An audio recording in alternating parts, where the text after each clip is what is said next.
はい、今日のリペアです。こちらですね。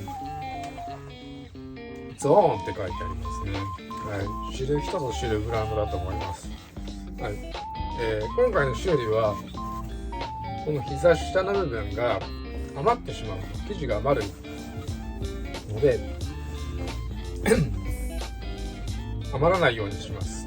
はい、で考え方なんですけど、